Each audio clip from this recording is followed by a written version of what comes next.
c'est pas la fatigue bientôt Wazaliawa. Soyez vos alliés pour manifester dans le Moko de CAE déjà. UDPS FIFA. UDPS FIFA. UDPS FIFA. Bah combattant là on a encore besoin de Olemba. Ouais c'est besoin de Olemba. UDPS FIFA. UDPS FIFA. Notre secrétaire général est déjà là. Je crois que Kozali Suna Taming Yakobungi Sate. Mais Tosengi na Banso Tozala disponible parce que le secrétaire général va communiquer. Il nous dit tant on va tester à communiquer, adversaire la mission à côté Kanda. Il ne peut se FIFA. Le corps a dit que communication ça l'élo awa. Parce que la radio na bango na la pile na bango pour la mission pour les santé et sécurité de la secrétaire général. Bobo Fanaté. Masala qui proclamation. Il y a pas meilleur secrétaire général de la République démocratique du Congo. Il ne peut se FIFA. Ensuite, la partie Nyos, nous avons plus de 400 parties. Il faut mettre la caméra à l'écolo. Ok, tu as mis la caméra déjà. Pas bien, on entend là. À sa meilleure, à sa actif, à sa qu'on fait vivre partie naïe. Il est presque vivant. Bayaki Awa, Nami Tsunami Momonaki, Balobi, le secrétaire général, Azan a plus de 75%. Il est presque vivant. Mokitani Nae, secrétaire général, Oyazolandaye. Et quand les attaques à 40% Oyazo Kabola Wango. Et dit que le maître secrétaire général a vu 60 pour le Mabo comme un pour la secrétaire général a vu. Comment vous faites au Mabo? Secrétaire général Nabiso à l'équipe président et parti politique là-bas. Et ça va faire donc le secrétaire général Nabiso à l'équipe président et parti politique là-bas. Match exalté. De ce côté, Dieu merci de nous avoir donné un secrétaire général qui fait vivre le parti. Je vous donne un exemple chez nous à Kisangani. Bête Zalaki Makas. Mais depuis le jour où le secrétaire général a pris la décision de faire sa descente là-bas, je vous assure jusqu'à maintenant, il dépêche ses actes au Toko. Il dépêche vivant. Batunyoso ya province ya Chopo. Tellement que dans l'adversaire, on a vu à côté gaz de Wanate. Balobité, ils ont une campagne d'évangélisation. Ils sont autour du bango. Si le lot n'a pas pu s'amuser au thème, il y a une campagne d'évangélisation Balobité. Il dépêche vivant. Mais à la fin des comptes, lui, le voit une campagne d'évangélisation. Côté Katanga. Tant que tu quittes la Katanga, je vous assure, Katanga to. Il ne peut se vivre. Bon, si on a Katanga, on va lui dire qu'on passe à l'autre. Nini. Nous devons en être fiers avec notre secrétaire général.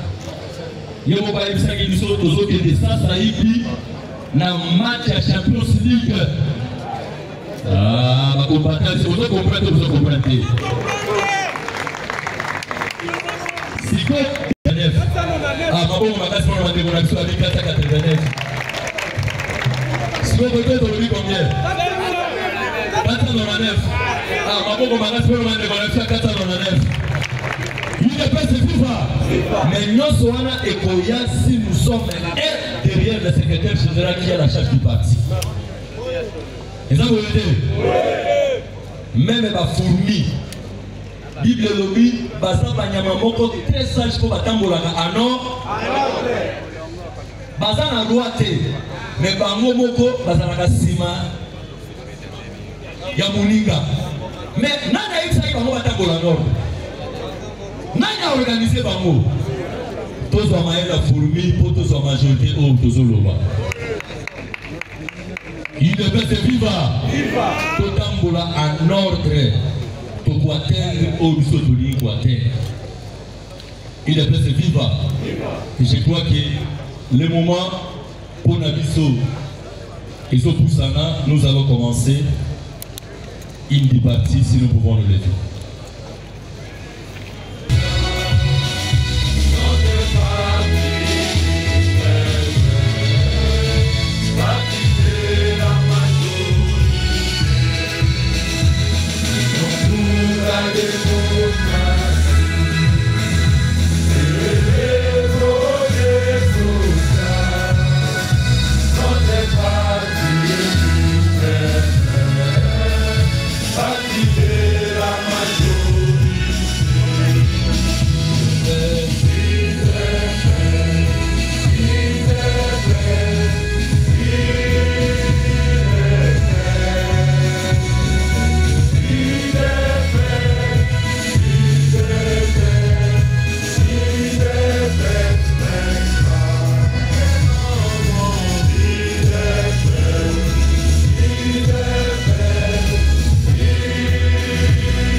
Autocité Robikate. Wanapute. Tosa Obika. Général, c'est général. Tosa Obika. Général, c'est qui va en encore.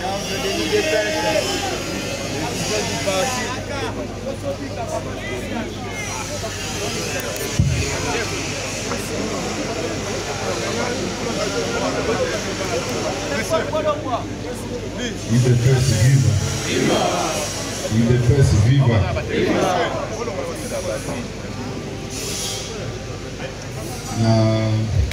Nabengisi bino na pokwa lelo po tomeka kosolola mwa moke. Nakanisi nayebisaka bino souvent il y a une très grande différence entre un parti au pouvoir et un parti de l'opposition. Mingi mingi basepelaka, nous sommes un parti au pouvoir.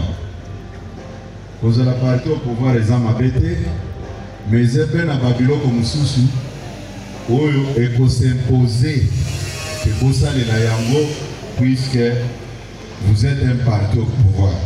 Oui. Mais dans un mois Sony Makasi, Sony Yamakasi, Naza pour répéter que j'ai la honte même de me tenir devant vous et de parler. Pourquoi j'ai dit ça? J'ai vu dans les réseaux sociaux les commentaires de toutes sortes. Certaines personnes écrivent des histoires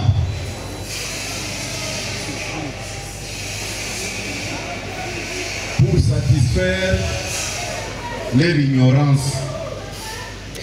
Quand un président de la République, je dis bien le président de la République, ici de ce parti, un membre de l'UDPS, dirige le pays, il ne va pas diriger le pays sur base des sentiments et des émotions de nous de l'UDPS. Personnellement, je suis choqué. J'ai lu des... Je ne sais pas comment qualifier ça. Vous me voyez, moi, secrétaire général, aller à contre-courant avec la position du président de la République. On est où? L'autre fois, je vous avais dit ici que nos amis qui avaient dit Tosa Obika, ils ne parlaient pas de Kabouya. Puisque certains, quand on cite le nom de Kabouya, ça dérange. Et j'avais bien éclairé, j'avais dit il s'agit du président de la République. Comment expliquer un homme sérieux, un homme qui a toutes ses facultés, il voit un président d'un autre pays venir chez nous ici. Vous voulez que je fasse quoi? Que je convoque les gens pour dire que non, il faut vous en prendre à ce président-là. Jamais, jamais. Mais on est où? J'ai vu les gens écrire, même un enfant de maternelle ne peut pas réfléchir comme ça. Un président qui vient dans notre pays, il faut commencer d'abord par comprendre que quand il vient, c'est avec l'accord du président de la République, son Excellence Félix Tshisekedi. Est-ce que le président de la République va nous demander, nous ici, non, je vais recevoir tel président, quel est votre point de vue? C'est quoi ça? C'est quoi ça? Un parti au pouvoir, les gens se comportent comme des sauvages.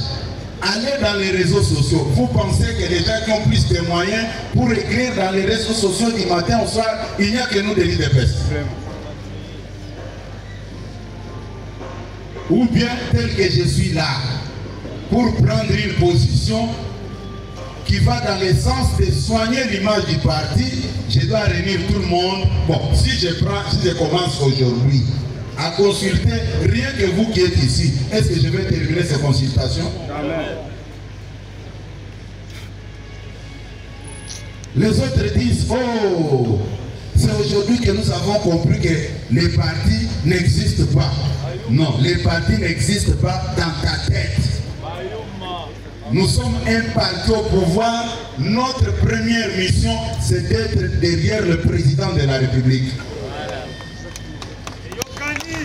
Tous ces aventuriers qui font des bruits de gauche à droite pour tresser la population contre la France. Mais la force Artémis était dans ce pays pour défendre la RDC. Vous pensez qu'il n'y avait pas d'autres pays au niveau de l'Europe? Qu'aujourd'hui on vient de dresser les membres de l'UDPS contre la France? Non, ce n'est pas ça notre mission. Notre mission, c'est d'accompagner le président de la République. Et certains posent des questions les gens pour son accueil. Moi, je vais vous dire ceci ce soir. Nous sommes des Bantous, nous avons nos traditions. Personne tel que vous êtes là peut accepter que son enfant puisse l'appeler par son nom, André, Gilbert. Qui peut accepter ça? Mais quand vous allez chez les Blancs, vous allez trouver son enfant qui l'appelle André, Gilbert, sans poser de problème. Mais chez nous, nous avons nos traditions. Nos enfants nous appellent papa et les autres appellent maman. Mais pourquoi nous ne refusons pas et nous copions ce qui se passe à l'Occident? Nous avons nos traditions. Quand un visiteur arrive, nous nous organisons pour l'accueillir. Où est le problème?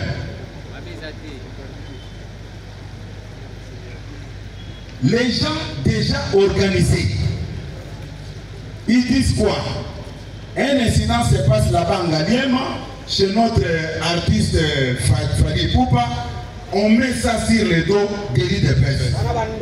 Et vous maintenant, vous voulez qu'on développe le discours pour donner raison à tous ces aventuriers-là qui voulaient détruire l'image du parti. Je ne viendrai pas consulter qui que ce soit, c'est moi qui engage le parti et j'ai signé les communiqués en bonne et due forme. Comment Batumou, écoutez, et ça Babiloko ya Sony, Babiloko ya Sony, tu peux avoir fait l'université, mais la sagesse c'est une autre chose aussi. Tu peux être intelligent, mais sans toutefois être sage aussi. Tango batanga kabatu na bato Congo wana, batanga kokombo na yo. C'est le nom de Kabouya Concite. Quand ils allaient faire des bêtises, je ne suis pas avec toi. Mais quand on cherche maintenant à attaquer, on attaque le président de la République, on attaque Kabouya. Pourquoi le nom de Kabouya est cité? Pourquoi on ne cite pas le nom de votre père ou bien votre nom personnel? Vraiment. Parce que vous n'avez aucune responsabilité sur le parti. Batunyoso Bazako, dressé partout. Oh non, France a condamné, la France n'a pas condamné le Rwanda. Il n'y a que la France qui représente l'Europe dans son ensemble. Vous pouvez me citer plusieurs pays de l'Europe qui ont condamné le Rwanda. Nous parlons de quoi? Et je vois dans cette matinée, s'il parle, il va voir. Dit, mais dès que tu entres, tu fais des bêtises, je donne l'ordre, tu ne sauras pas sortir là-bas. Tu ne vas pas sortir. Moi, je suis là et je vous l'ai dit. Je suis là pour défendre la politique du chef de l'État.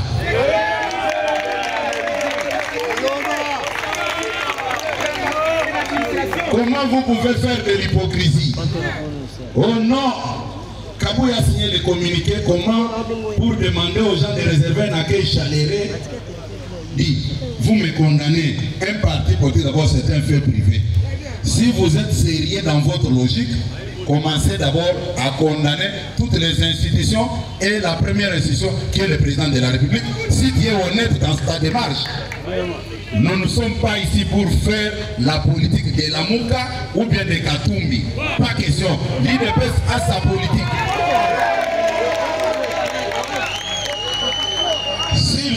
S'ils ont des problèmes, des comptes à régler à la France, qu'ils les fassent autrement.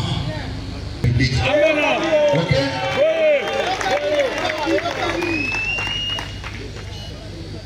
Soyons sérieux.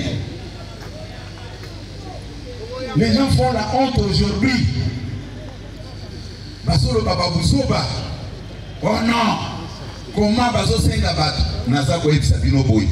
Biso ba bantu tozana ba tradition na biso. Tango bato yaka na banda ko na biso to ebinenge to yambaka bango. Ndenge bozali awa. Nana ko sokola mai sika moko na mwana na nani. Mais les blancs le font tous les jours. Tout le monde a banana banana banana basi même ya mikolo bazo kendo sokola na ba piscine.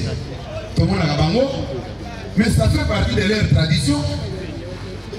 Comment vous allez nous interdire de ne plus préparer un accueil chaleureux pour un président qui arrive dans notre pays? C'est quelle logique ça? Et moi je dois signer un communiqué.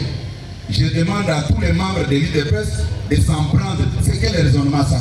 Vous me voyez moi mener une telle démarche. Combat au Batubazolo, Tobunami. Oui, je ne remets pas en cause tout ce que certains ont fait dans cette partie. Mais il faut être honnête. Il faut dire la vérité aux gens. Mais parce que les gens n'ont pas série, n'ont pas section, ils ont il faut que les gens aient Moutouango, au Bandaki Kobunda, na cellule nini, na section nini.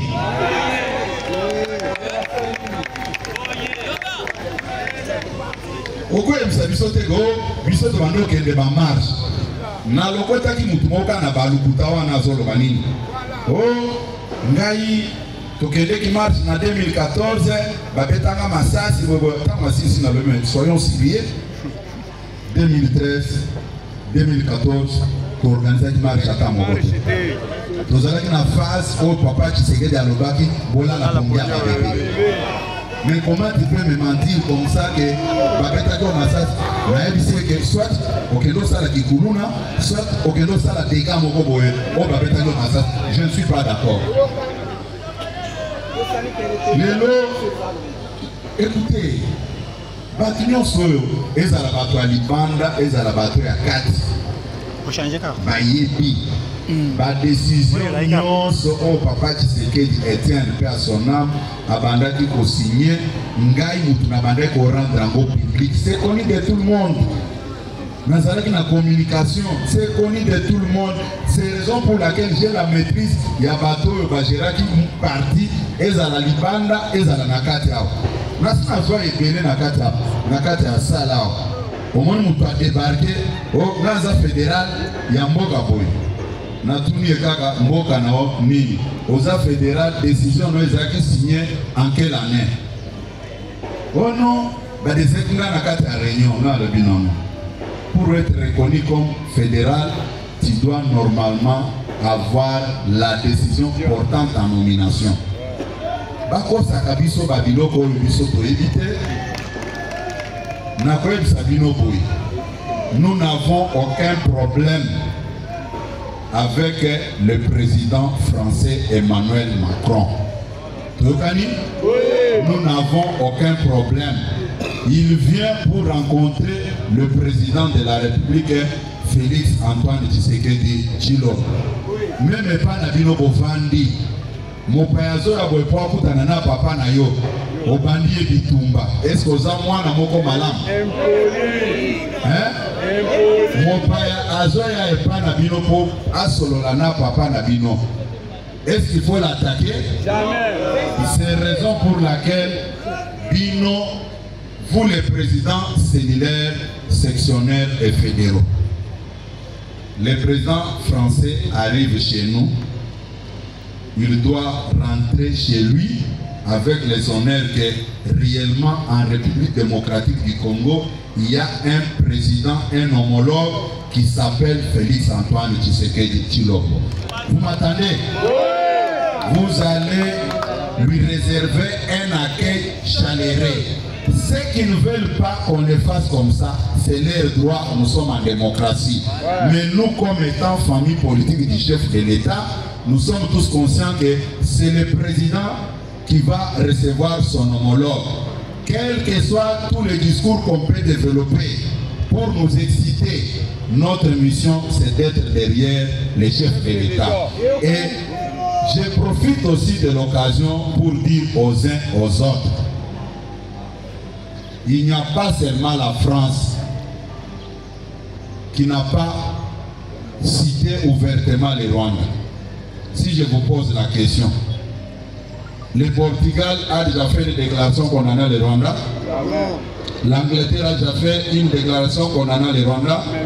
L'Allemagne. Mais pourquoi il n'y a que la France qui va porter les chapeaux? Ce sont des polémiques inutiles, effectivement. Il ne faut plus tomber dans les pièges de l'ennemi. Est-ce que je me fais bien comprendre? J'ai signé ce communiqué en toute responsabilité. L'autre, d'ailleurs, je l'avais déjà annoncé sur la chaîne nationale que si l'arrivée du président français est confirmée, nous allons signer un communiqué demandant à notre base de lui réserver un accueil chaleureux. Est-ce que je me fais bien comprendre? Personne ne peut vous rencontrer sa vie ici. Nous sommes tous derrière les chefs de l'État. Applaudissons très fort pour le président Tshisekedi. C'est au président de la République seul, c'est à lui seul de dire ce qu'il pense au président français. Ce n'est pas à nous. Et je me fais bien comprendre. Pour ceux qui disent que non, quand le président va nos traditions en tant que Bantou, est-ce que je me fais bien comprendre? Que quelqu'un ne vienne pas vous raconter sa vie. Nous avons une seule bouche autorisée dans ce stade, c'est Félix Antoine Tshisekedi Tshilombo. Il faut applaudir très fort. Nous avons un président qui fait notre fierté. Ceux qui veulent régler des comptes au président français et à la France, qu'ils attendent quand le président français va retourner chez lui, qu'il commence maintenant à s'exprimer. Ici, il est venu pour rencontrer son homologue Félix Antoine Tshisekedi Tshilombo. Ok? D'abord, nous, des l'UDPS, nous sommes un parti politique de la non-violence. Nous ne pouvons pas nous rabaisser jusqu'à ce niveau-là. Il y a des tonneaux vides. Les gens qui n'ont rien dans leur tête. Mais quand ils sont sur la... Qui vous a dit que quand vous parlez dans les réseaux sociaux, c'est les synonymes de l'élan? Vous savez, dans la vie, quand la haine domine toutes les bonnes idées dans votre cœur, tu vas commencer à confondre beaucoup de choses. Dites-moi un peu, réfléchissons ici en toute indépendance d'esprit. Le président de la République, Félix Tshisekedi, à partir des palais présidentiels, il apprend que sa propre famille politique que nous sommes, nous avons levé l'option de s'apprendre à la France. Est-ce que c'est normal ça? Pas normal. Hein? Ils doivent patienter. Les jours où ils auront la direction de ce parti, ils peuvent se comporter comme ils pensent. Mais pour le moment, c'est Augustin Kabouya qui engage le parti. Oui, Natosi Nabiki. Nakoki kosala biloko teke po bozali awa nasala semblant qu'il y a un chef direct de ce parti qui s'appelle Félix Tshisekedi. Mais entre nous, est-ce qu'on peut que en Afrique du Sud au solo la Makambouya ANC du début à la fin, sans parler de Mandela? Hein? Au Betty Masolongo du début à la fin, sans parler de Mandela, voire même de sa famille. Bisoto Kendeki na matanga ya fait président Edouard Dos Santos en Angola ici. Baso beta ba masolo nyonso. tozo kabazo beta masolo ya Neto Eduardo puis baza batu oyo batiki batrace na bango.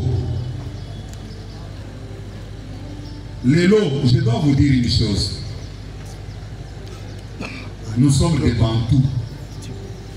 J'insiste là-dessus et je sais de quoi je parle. Bomonaka, patriarche Antoine Gizenga Sakufa. Mais au cas que n'a pas nous doit dire, obeta masolo ba politicien nyonso, bana batu nyonso na baleka, sans qu'on parle de la famille Gizenga. C'est pratiquement impossible. Mobutu akufa na ina Maroc, mais babeta kama solo na ye et na famille na ye. Pourquoi babeta kama? Toti kaka kosala makambo oto yebite. Ezana babuzo ba mususu o batu bazo sala bazo kansake bazana mayeli. Eza normal te. Mabena malamu toti ke la tata mokonzi ya ekolo yemoko amene démarche na wana. Tokani? Est-ce que vous êtes d'accord? Vous êtes d'accord Nangai que vous allez réserver au nom du chef de l'État. Levez vos mains pour prouver que vous allez faire ça. Nous n'avons pas besoin, merci beaucoup. Nous n'avons pas besoin de suivre les directives règnent au sein du parti. Et nous condamnons toutes sortes de violences perpétrées contre la France. Et je me fais bien comprendre. Laissons la place à la diplomatie du chef de l'État, son Excellence Félix Tshisekedi. Amen. Mais pour preuve, nous sommes dans l'union sacrée. Nous sommes dans l'union sacrée. Est-ce que vous avez entendu les noms d'un autre parti politique cités dans tout ce qui se passe? Mais pourquoi on cite que les noms de l'île de presse? Ça ne vous dit absolument rien. Vous êtes les ayants droit et vous devez avoir un comportement. Boti kakababilo konabino ya kosala soni. Bola kisakake boza bana ya kolo likambo. Batu nyonso toza na bango na union sacrée. Est-ce que vous batangi bakongo na bango? Les noms qu'on cite, c'est le nom de Félix Tshisekedi, Nakombo, Yahi de Pes, point barre. Même Makambo et Zoleka na Est, vous dit bien que l'institution est exagérée par l'IDPS. L'institution est exagérée dans le cadre de la coalition de l'Union sacrée. Mais tant que Koloba, c'est le nom du chef de l'État et le nom de l'IDPS. Et plus le Balobakani a 37 ans Yangoy. Mais Balobakate que l'IDPS, tel parti politique, binonde bozo gérer, non. Batanga kakombo kaka ya IDPS. Tu vois malam? Oui. Mais bino bat oyo les concernés, les ayants droit.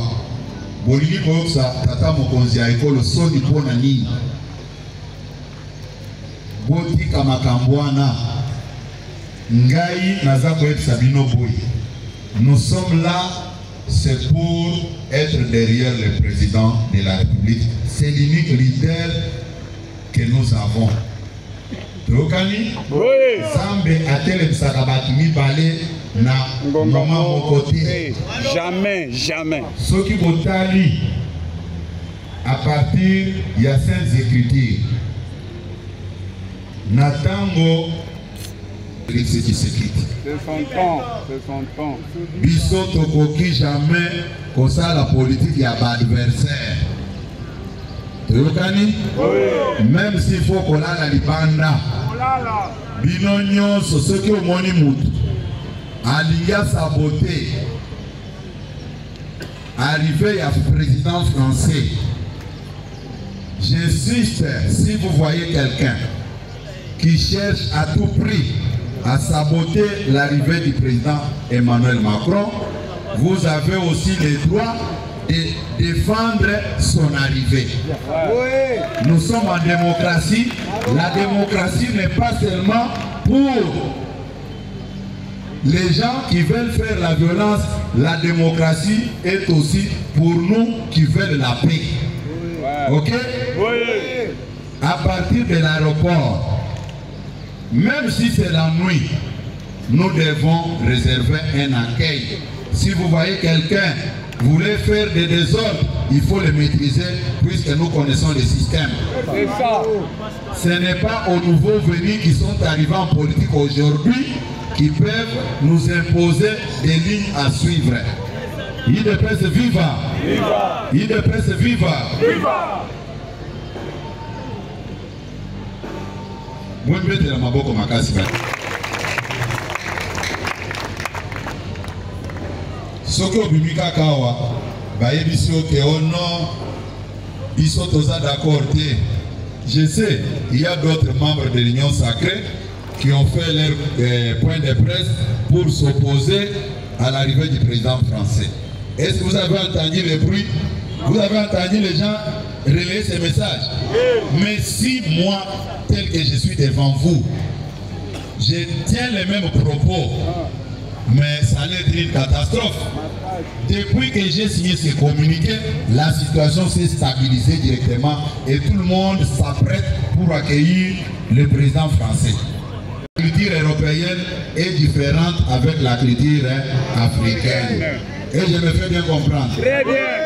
Chez nous, quand il y a des visiteurs, on va égorger des vaches, des moutons, des poules, ce qui ne se fait pas chez les Occidentaux. C'est ça la différence. Nous, nous sommes des Bantous. Nous sommes fiers de notre culture. Nous ne pouvons pas changer aujourd'hui. Applaudissez pour vous-même, mes chers amis.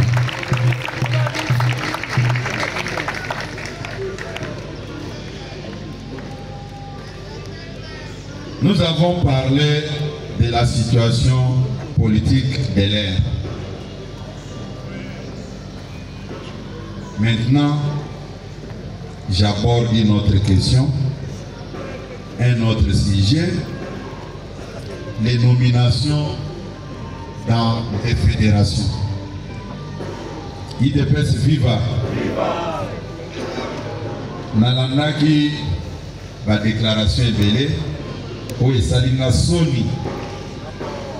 Oui, encore une fois, Sony. Baoto travaille à Bango. Baébinga très bien comment je fonctionne. Baébi. Nga la démocratie on a du bout de lèvres. Natia moi en pratique. La nomination nous sommes batanga qui a. Et ça œuvre. Il y a des fédéraux Bangomoko, des notables de la province Bangomoko. Mais le seul problème que moi personnellement j'ai compris, c'est quoi? Il y a une guerre de leadership. Nakat il y a des ressortissants, il y a des je peux vous le dire en toute sincérité et je vous le jure si la mémoire même de mes parents. Natikala pour confectionner liste mokoti. Nabengaka bakolo problème bango moko. Naebisi bango, réunissez-vous, faites-moi des propositions et je signe. Prenons l'exemple, j'habite ici à Kinshasa. Il y a un comité en Ituri. Est-ce que Naïdi Batunion soit Ituri? Référence nanga et qu'on allait pas ba fédéraux bangomoko na ba notable ya coin wana na fonctionnaka ndenge wana na sala keloko mususu et puis ndenge tozali awa détrompez-vous mutu na mutu aza na province na ye d'origine toyokani mutu na mutu ndenge bovandi awa ata papa na yo abota yo na Kinshasa oza na province na yo tika komikosa ngai nazalaki mpe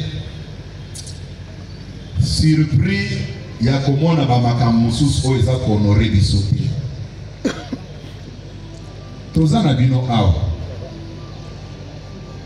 chaque année tobandoka kaka désordre eza na Lubumbashi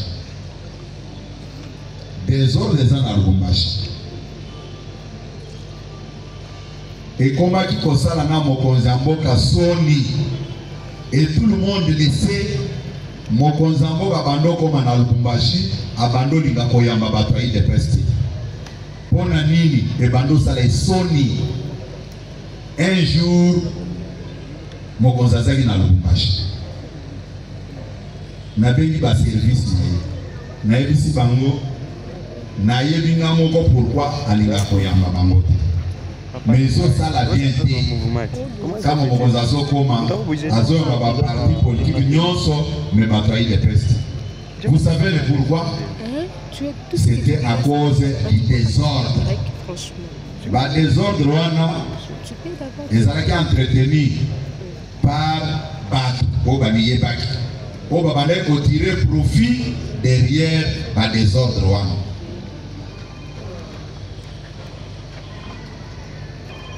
Un jour mokonzi alobi non nakoyamba bango ayambi quelques-uns ntango mokonzi ayawa nayebisi ete non lokola bazoyebisa biso ke désordre eza créé par les deux têtes entre autres Chibangu Bruno na Bernard Niko bato ya Lubumbashi bayebi bao nyonso bazolobana bakomona bango babando tanga yango te babando tanga bakomona bango ngai nabengisi bango baye awa nayebisi bango ke bokotikala kozonga na Lubumbashi lisusu te sans que to trouver solution na problème ya UDPS na Lubumbashi. Bamakelele nyonso boyokaka wana soki otuni bato yo lobi oza moto ya UDPS memela biso ba originaire ya place yo oza wana vous n'allez pas voir ça. Très bien. Okomona bango te tango bayawa na loger bango na hôtel awa pendant 8 mois.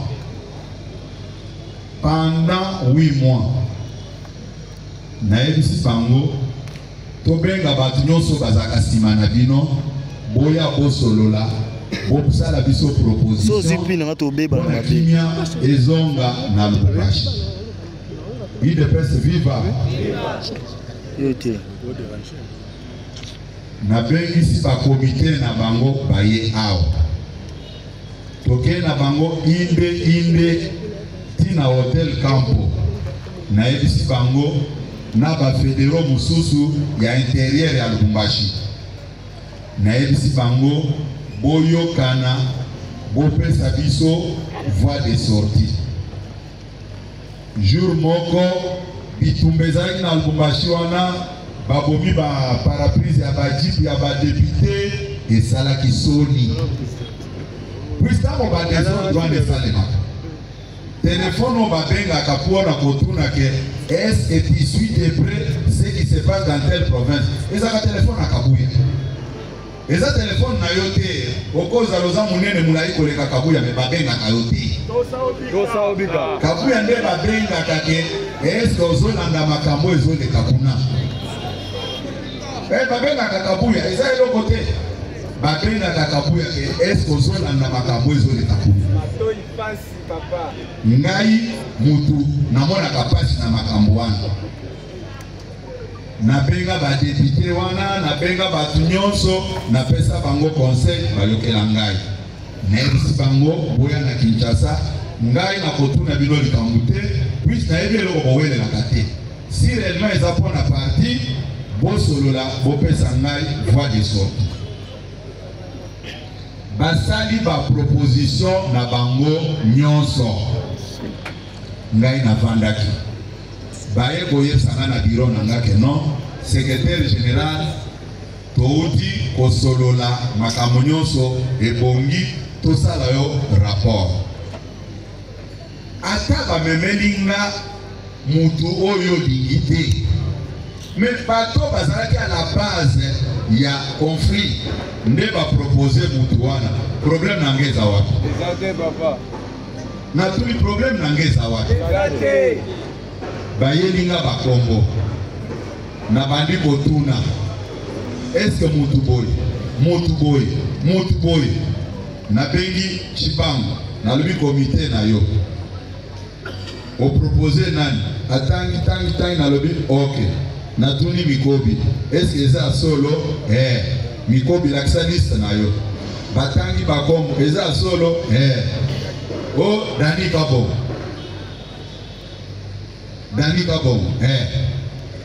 tanga bakombo batangi bakombo abatu na bango nyonso esi bandeko na ngai naza koyebisa bino ke c'est depuis le mois d'octobre si je ne me trompe pas entre octobre et septembre oyo basalaki makambo na bango wana mais à ma grande surprise ndenge balobaka ke na lopoto ke à chaque chose le malheur est bon na signé kaka ba décision wana na bato to bando vana na bango balakisinga ba vrai face na bango. J'ai fait l'objet des injures, toutes sortes de makambo nyonso. Et ces gens-là oublient que depuis que nous sommes arrivés au pouvoir, s'il y a un seul secrétaire général, on va finir matin, midi, soir à ma parti politique, c'est Kabouya. Balobi ba makambo ebele ndenge tozana bino. Neti tout à l'heure là. Maman ni maboya zawa. Azate national Cédric Yaka. Biloko mosusu il faut bailler bisaka binongo. J'assume mes responsabilités. Ndenge totinda ka bakombo ya batu na oya wana. Soki ordonnance ebimi. Est-ce que mokonzambo ka ebaki batu wana? Singaide mutu na kio ko proposer batu wana. Ezaba mote. Chargé de l'organisation est oyo. Secrétaire national. Ba proposition nyonso basali yo. Est-ce que omona kinga ata mukolo moko na ye na papier boyeke tia muto boyo na ça la proposition aucune fois mon général mutu a proposé kanga ba kombo oya travailler na ba fédéraux na ba notable nyonso ezali chargé de l'organisation na yoki ba basor il fallait consulter biso mais bande konangai na ko consulter combien de personnes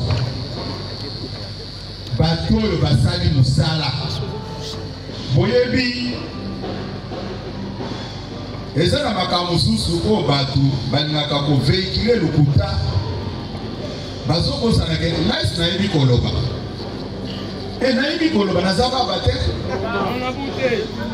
comment expliquer bosali makambo na bino boye kopropose ngai ayebisi nga likambo mosusu awa abenga bato ya bao bengaki na biro na palais de nation banaki abengi bato akipushi bakende kodiscute na ye po baya kosala nga baproposition ntango bakomi na barrière batali kombo soki ya moko ezalaki te bakateli telefone biloko nyonso anayebi yango kaka lelo bato mboki o non tel ne peut pas entrer mais entre temps bazokosa bato yo chef de l'état alingi unité mais bango moko baza ko appliquer unité chef de l'état limité baza ko appliquer division toza wapi tozali wapi idps viva namoni batu babandi koloba naza mutu mabe nabomi parti papa soki bazwi kaka parcours ya Kabuya batieli o balongoli mutu nanga bati ata mutu ya mutu mususu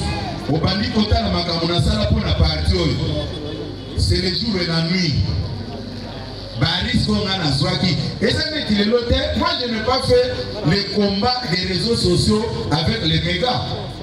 Comme Moutoko Vanananda Kunayo. Au bandit pour intimider Batu. Au sali Bamakele Nao. Au dieu moi vidéo ya 1 minute, 2 minutes. Ba audio. Au lobby que tous. Non. Non, ils ont bon côté. Hein? Yo, au sali opposition à Outina ACP wana. Avant le roi ACP Théozong et Panabino. Aux assises te Kokoko Mata. Nanivo Simanzi Kita. Hein? Bato anide basi bazuyo. Webite kokokoma. Garde civile azola non asima. Tozola bela masolo nini. Hein? O tobunda.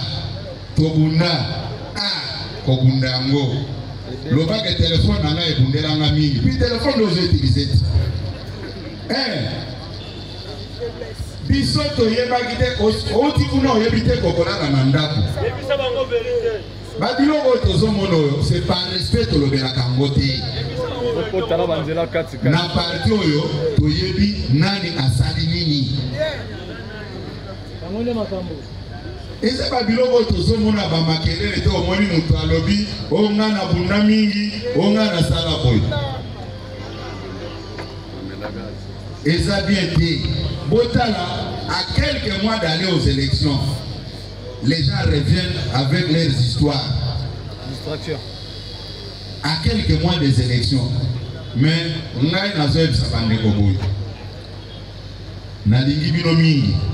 Mais na ebi bino bolingi ngate. Bolinga na yo. Bofinga ndenge bolingi. Bo changer ba méga mususu. Et bo changer loko mon côté, nous on avance. OK. Alléluia. Na wele la kamakamute. Na yo ki ba mususu akomi na pouvoir nyos. Bota la kakao. Banda boza na ba commission ya 7 kuna. Na ya kuna combien de fois? Na ba commission bati à 7 pour bazako omoni ba bazako se pouskine pour baza na kene kuna te. Nana zawana ezapona ko sécuriser pouvoir. Correct. Il n'y a pas autre chose nazo sala musalo nazo sa bao bazako batbako bomana pour la candidature. Na babiloko nyoso ko sala ka ba traitement ba dossier bomona ngakona.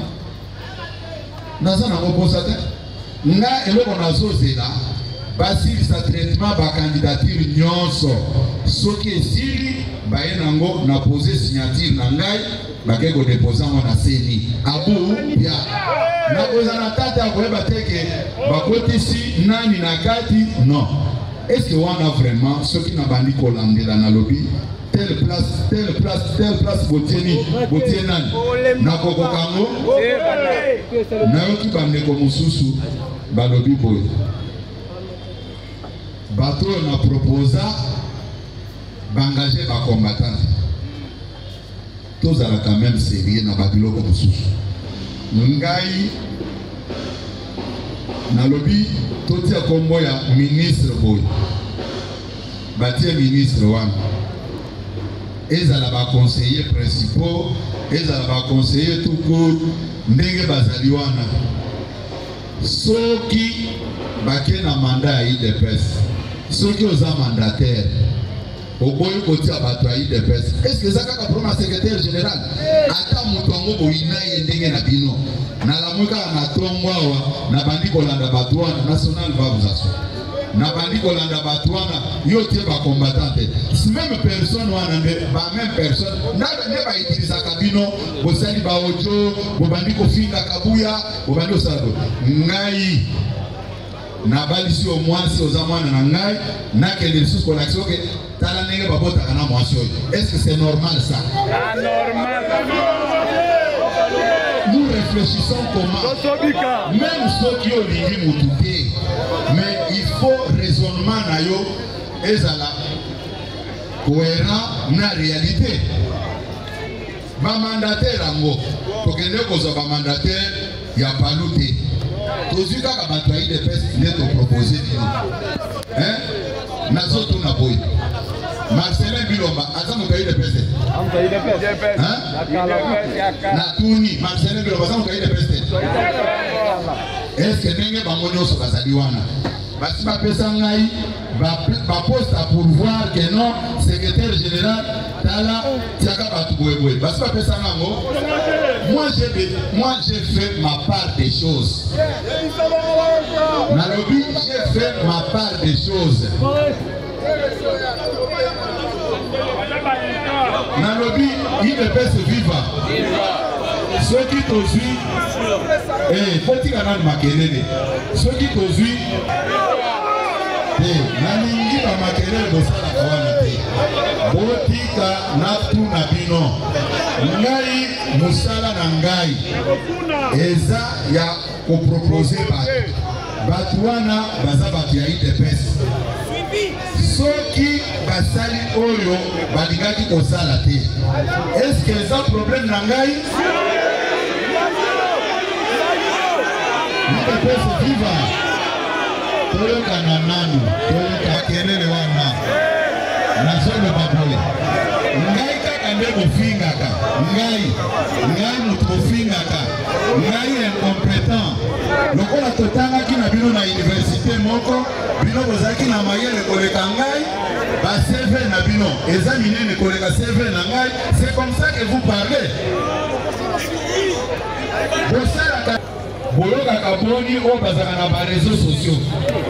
Ba secret na bino nyonso eza na réseaux sociaux. Makambo na bino nyonso eza na réseaux sociaux.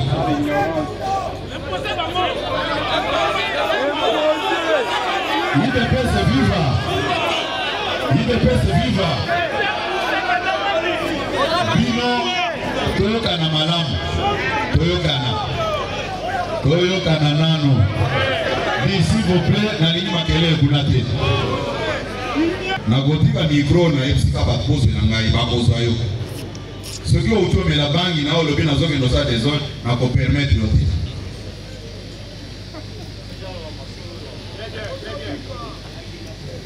Babiloko nyonso bozolobana bozomona ngo normal. Bozalaka bato ali bozo kokimaka na babiro bato nyonso wana bapesa bino bambongo. Bobobosa na makambo nyonso ya malamu. Tango bozolobake Kabuya azopesa bato misala te. L'État congolais, s'il faut qu'on en parle maintenant, l'État congolais a na ba moyen nyonso. Apesi ba congolais boni. Vous voulez qu'on parle? L'État congolais a zopesa bato misala progressivement. Même na parti awa tozo pesa bato ba opportunité progressivement. Bao bavanda mama Noela za telema likolo. Oza mutali de femme. Oza administrateur na transport. Osala ki concours kuna polega national baruti telema. Aux administrateurs, s'il vous plaît. Aux administrateurs, Matal Koloan. Aux arrêtés concours, toujours le Makamoni. Ceux qui m'appellent s'ils ont voté à 5 personnes, n'a pas parti mon manager à Bango. Jamais. Et vous pensez qu'on doit tolérer ça?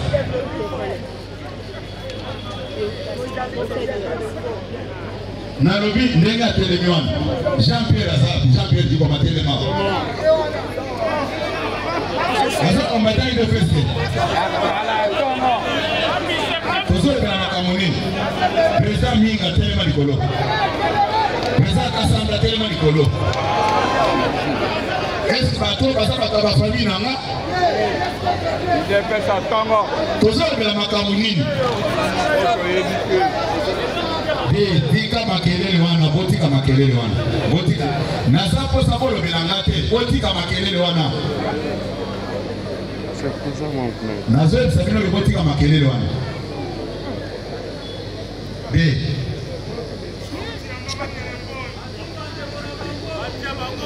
Ndenge baza wana. Soki yo bengi na téléphone comme vous dites. Ngande mutna jera kalini ya téléphone na ye.